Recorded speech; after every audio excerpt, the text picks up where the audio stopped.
The Living Desert Zoo and Gardens is an accredited facility through the Association of Zoos and Aquariums. And under the AZA, we also run many animal programs through the species survival plans. Basically what that means is each species has its own database with all the animals in human care in there, and then we find out who should breed and who shouldn't. And so through that, we get many breeding recommendations. Now, baby animals are cute, but that's not the reason we breed. We breed those animals so that we have insurance populations. So if something drastic happens in the wild, we still have these animals with us here on the planet. We also sometimes have those animals become program animals, which are animal ambassadors that can go out and meet and greet with guests like you when they come to the zoo, or even go into the classrooms. So today, I'm very excited to introduce you to Renee, our animal care curator, and Charlie, our newest member of our zoo family, our Serval. Hi everybody, I'm Renee. I am the curator of our wildlife programs department here at the Living Desert. And as Roxana said, we have our newest member to our ambassador team, born just a few months ago on February 9th. His name is Charlie, and he's an amazing male serval.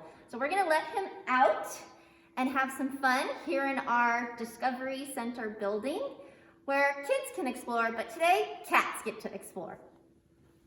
All right, Mr. Charlie, are you ready? And go. So like I said, he was born right here at the zoo. Some of you may know his mother and have seen her in our amphitheater shows. His mom is Naya, and we do feature her on a regular basis out there on stage. And his dad is Zeke, that is his name, and he's a very handsome male serval.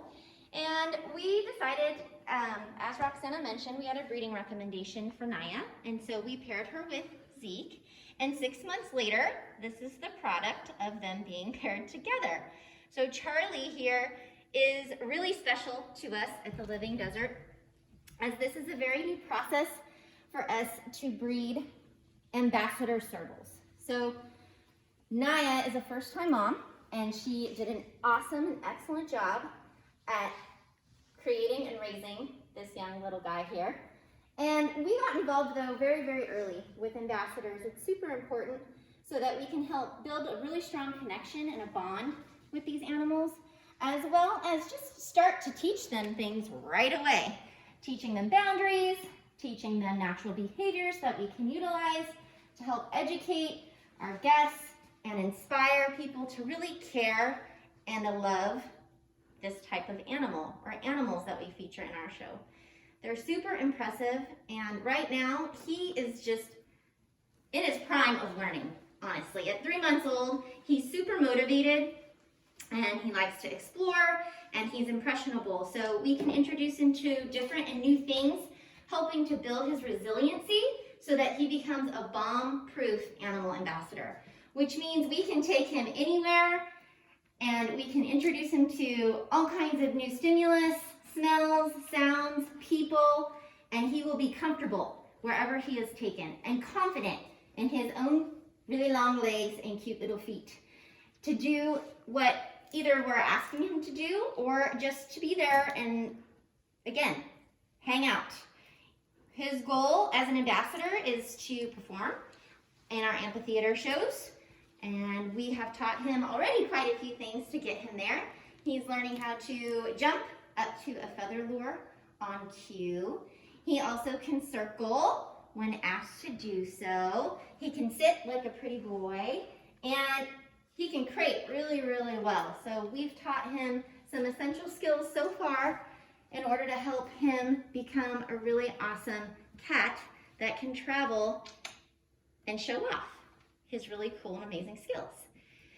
He is currently working on walking on a leash and accepting a collar so that we can travel with him off zoo grounds, hopefully someday in the future, and we can visit our local schools, and we can bring him into the classroom, and kids can get to see this amazing creature up close and personal.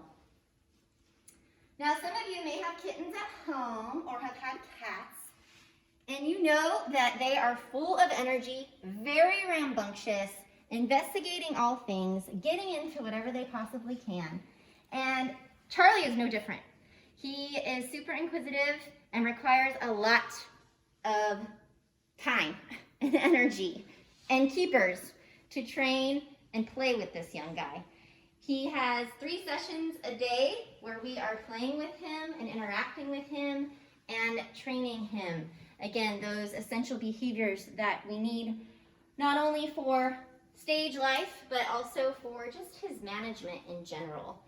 Hopefully in the future we can work on some other behaviors to help out with his medical care here at the Living Desert. So we're hoping to teach him voluntary injection behavior as well as a voluntary nail trim behavior so that we can keep those nails nice and maintained and so that he can't scratch us as often as he'd like, at least right now.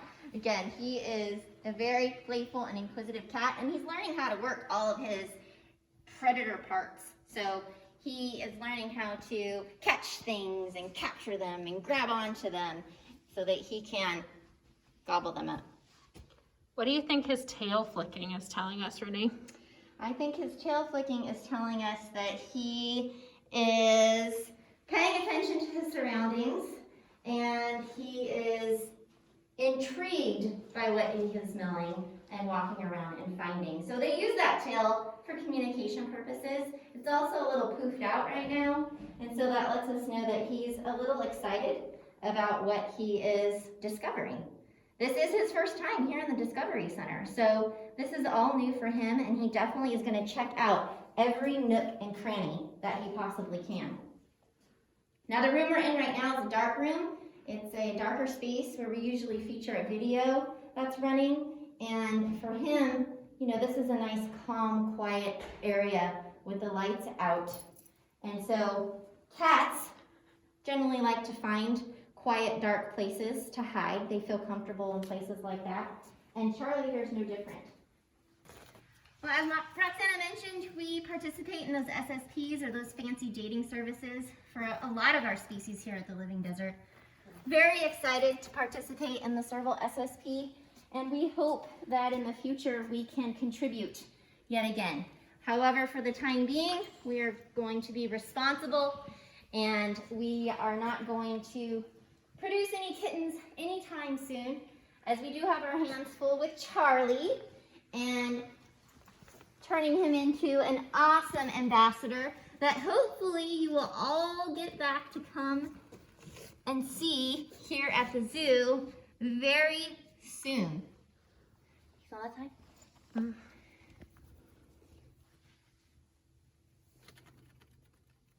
Think of this.